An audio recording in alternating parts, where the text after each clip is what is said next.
और आज प्रधानमंत्री नरेंद्र मोदी मध्य प्रदेश, बिहार और बंगाल में धुआंधार चुनाव प्रचार करने वाले हैं। पीएम के इस चुनावी अभियान की शुरुआत होगी बिहार के नवादा से और इसके बाद दोपहर में पीएम पड़ोस में मौजूद बंगाल के जलपाईगुड़ी से विपक्ष पर जबरदस्त हमला बोलने वाले हैं। और फिर शाम का वो वक्त होगा जब प्रधानमंत्री मध्य प्रदेश के जबलपुर में रोड शो करने के लिए उतरेंगे। नवादा, जलपाईगुड़ी और जबलपुर, इन तीनों सीटों पर पहले चरण में 19 अप्रैल को मतदान होना है और इसी लिहाज से इस चुनावी अभियान को सेट किया गया है। आपको बता दें कि आज सुपर संडे रहने वाला है। राजनीति के लिहाज से भी प्रधानमंत्री नरेंद्र मोदी ताबड़तोड़ चुनाव प्रचार में इन दिनों जुटे हुए हैं और इसीलिए 19 अप्रैल को जिन 3 सीटों पर मतदान होना है वहां पर भी आज प्रधानमंत्री पहुंचने वाले हैं। एक मेगा रोड शो भी उनकी तरफ से किया जाना है। 3 राज्यों में एक के बाद एक प्रधानमंत्री नरेंद्र मोदी के मेगा रोड शो होने वाले हैं। सुबह करीब 11 बजे वो बिहार के नवादा में बीजेपी को जिताने के लिए हुंकार भरने वाले हैं और ये दूसरा मौका है जब प्रधानमंत्री नवादा में जनसभा करने वाले हैं। इससे पहले उन्होंने 2014 में नवादा में रैली की थी और लोगों ने तब के बीजेपी उम्मीदवार गिरिराज सिंह को बढ़ चढ़कर वोट दिए थे। नवादा के बाद दोपहर में नरेंद्र मोदी पश्चिम बंगाल के जलपाईगुड़ी में रैली करने के लिए पहुंचने वाले हैं। अब बंगाल की बात करें तो पहले से ही जबरदस्त सियासत वहां पर गरमाई हुई है। बीजेपी और टीएमसी एक दूसरे पर बहुत आक्रामक हैं। ऐसे में जलपाईगुड़ी की जमीन से प्रधानमंत्री ममता बनर्जी को जमकर घेरने वाले हैं। 2 राज्यों में बैक टू बैक रैलियों के बाद शाम को प्रधानमंत्री मध्य प्रदेश में होंगे। वो वहां जबलपुर में करीब 1 घंटे का रोड शो करके मध्य प्रदेश में बीजेपी के चुनाव अभियान का शंखनाद कर देंगे। पीएम के रोड शो के जरिए बीजेपी अपना शक्ति प्रदर्शन भी करने वाली है।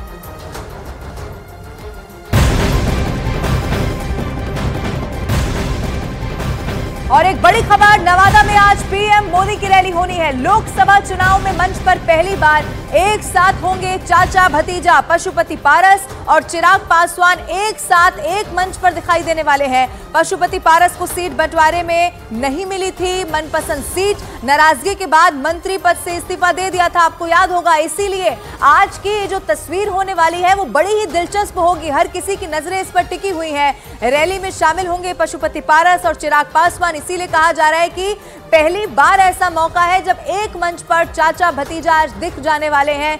बिहार के नवादा में आज प्रधानमंत्री नरेंद्र मोदी पहुंच रहे हैं और रैली में चुनावी मंच आप मान लीजिए कि सज चुका होगा और उसी में चाचा भतीजा एक साथ होंगे। अब बिहार की नवादा सीट बीजेपी के लिए आसान सीट है। हम ऐसा क्यों कह रहे हैं आपको ग्राफिक्स के जरिए समझाते हैं। नवादा सीट की सियासी गणित क्या कहती है ये समझिए। अगर नवादा सीट पर आप देखेंगे, बिहार की नवादा सीट जहां पर बीजेपी जीत की हैट्रिक लगा चुकी है। पिछली बार बीजेपी की सहयोगी यहां से जो जीत है वो दर्ज कर चुके हैं। आपको ये भी बता दें कि इस बार बीजेपी ने नवादा से अपना उम्मीदवार उतारा है। पूर्व केंद्रीय मंत्री डॉक्टर सीपी ठाकुर के बेटे विवेक ठाकुर को नवादा से टिकट मिला है। नवादा में यादव और भूमिहार समुदाय का काफी दबदबा है। इसी को ख्याल में रखते हुए बीजेपी ने वहां से भूमिहार समुदाय से आने वाले विवेक ठाकुर को उम्मीदवार बना दिया है। हालांकि नवादा बीजेपी के लिए सेफ सीट है, लेकिन फिर भी पार्टी कोई चांस नहीं लेना चाहती। यही वजह है कि पीएम खुद वहां प्रचार करने के लिए पहुंचने वाले हैं। कोई कमी न रह जाए, ये उनकी तरफ से सुनिश्चित किया जाएगा। बिहार की नवादा सीट के लिए लड़ाई है और इसका सियासी समीकरण क्या कहता है वो भी आपके टीवी स्क्रीन पर हम आपको दिखा रहे हैं। वहीं आप देखिए बीजेपी नेता शाहनवाज हुसैन ने क्या कहा है। उनका कहना यह है कि पीएम मोदी के दौरे से पहले INDIA के नेता बौखला चुके हैं। प्रधानमंत्री जी आज नवादा की सभा में आ रहे, भारी संख्या में भीड़ आ रही है और ये प्रधानमंत्री के दौरे से जो राजद और महागठबंधन के लोग हैं इनकी जड़ें हिल गई। इनको ये लगने लगा है कि प्रधानमंत्री से जो बिहार की जनता इतना प्रेम करती है और प्रधानमंत्री भी प्रेम करते हैं बिहार से, इसलिए वो बार बार आ रहे हैं। और महागठबंधन को लगता है कि उन्होंने VIP पार्टी से समझौता क्या कर लिया, वो लड़ाई में आ जाएंगे। अरे पिछली बार भी VIP 0 पे आउट हुई थी, राजद 0 पे आउट हुआ था और कांग्रेस पार्टी को 1 सीट मिली थी। इस बार महागठबंधन को 1 भी सीट नहीं मिलने वाली। और बिहार में इस वक्त सियासी मुद्दे क्या है जिन पर पीएम मोदी विपक्ष को घेरने की पूरी तैयारी करके यहां पर पहुंचने वाले हैं। वो एक एक मुद्दा अब आपको हम न्यूज 18 इंडिया पर बताने जा रहे हैं, क्योंकि आज प्रधानमंत्री नरेंद्र मोदी चुनावी प्रचार में यहां पर जुटने वाले। सबसे बड़ा मुद्दा यहां पर भ्रष्टाचार का प्रधानमंत्री उठाएंगे। इसके बाद जंगल राज पर भी जरूर प्रधानमंत्री बात करने वाले हैं, विकास पर बात होगी। इसके अलावा INDIA में जो खटपट भी देखने को मिली उस पर बात हो सकती है। तमाम वो ऐसे मुद्दे रहेंगे जिन पर प्रधानमंत्री नरेंद्र मोदी बिहार बिहार के इन सियासी मुद्दों पर जब संबोधित करेंगे तो अपनी बात केंद्रित रख सकते हैं। और राजस्थान से लेकर उत्तर प्रदेश तक पीएम मोदी की रैली और रोड शो ने विरोधियों के सामने एक बहुत बड़ी चुनौती खड़ी कर दी है। पीएम मोदी ने जहां एक तरफ कांग्रेस के घोषणा पत्र पर सीधा सीधा हमला कर दिया है, तो वहीं उत्तर प्रदेश में अखिलेश यादव और राहुल गांधी की जोड़ी को पीएम मोदी ने फ्लॉप हो चुकी फिल्म करार दिया है।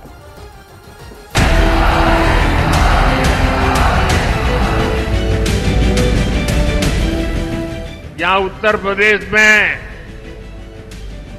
दो लड़कों की जो फिल्म पिछली बार फ्लॉप हो चुकी है, उस दो लड़कों की फिल्म को इन लोगों ने फिर से रिलीज किया है।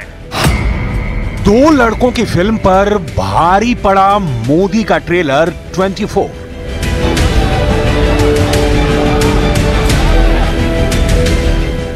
चौबीस के लोकसभा चुनाव में पहले चरण के मतदान में मुश्किल से 2 हफ्ते बचे हैं। हम आपको एनडीए का चेहरा बने पीएम मोदी और इंडिया गठबंधन का चेहरा बने राहुल गांधी के बीच चुनावी तैयारियों का वो घमासान दिखा रहे हैं जो साबित करता है कि चुनावी युद्ध चरम पर पहुंचने लगा है।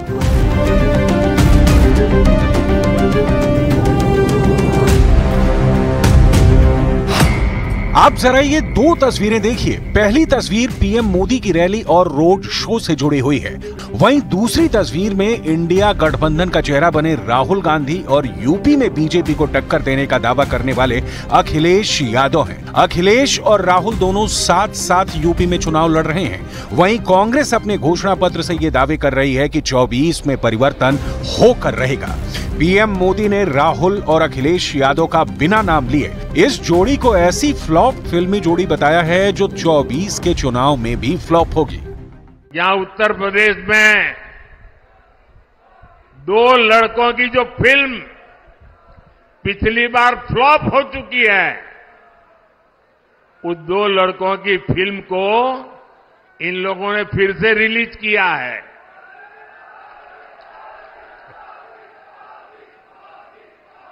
मुझे समझ नहीं आता, अरे काठ की हांडी को ये इंडी गठबंधन वाले कितनी बार चढ़ाएंगे।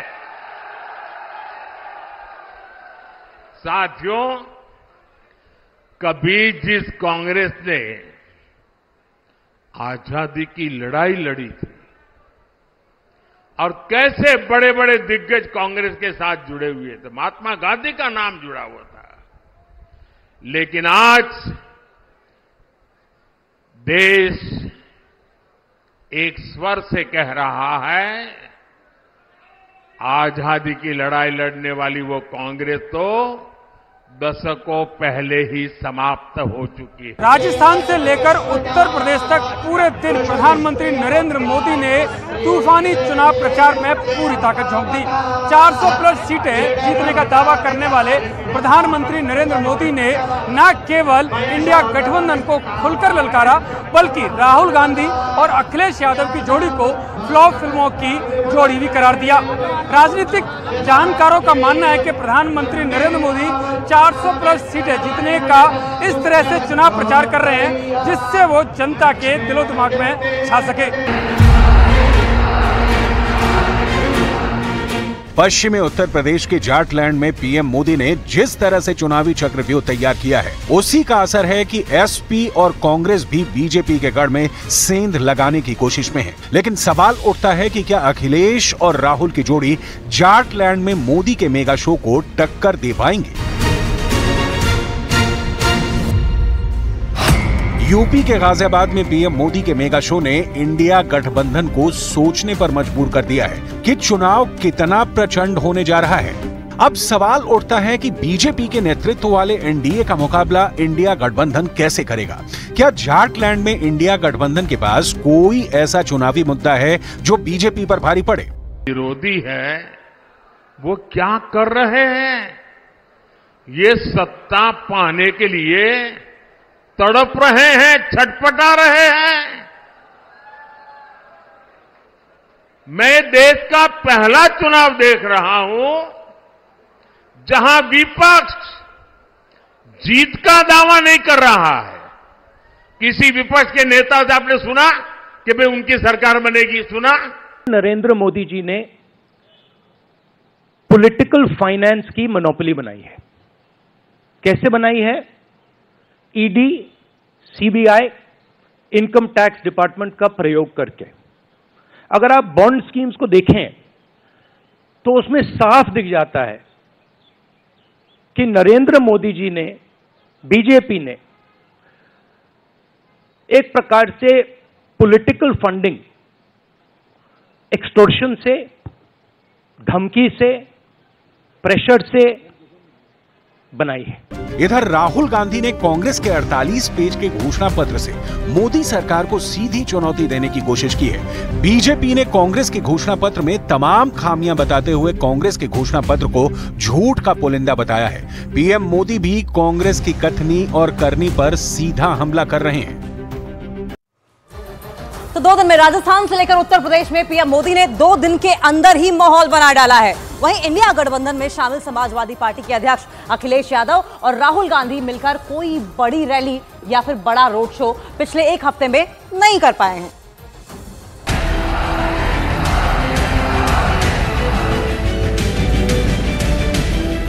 अब हम आपको दिखाते हैं कि यूपी में पीएम मोदी किस तरह से अपने वोटर्स तक अपनी पहुंच बना रहे हैं। पश्चिम यूपी यानी जाटलैंड यानी किसानों का गढ़ यानी 27 सीटों का वो मैदान जहां पर विजय यानी यूपी की फतह की तरफ एक कदम यानी संसद में अंकों का दबदबा।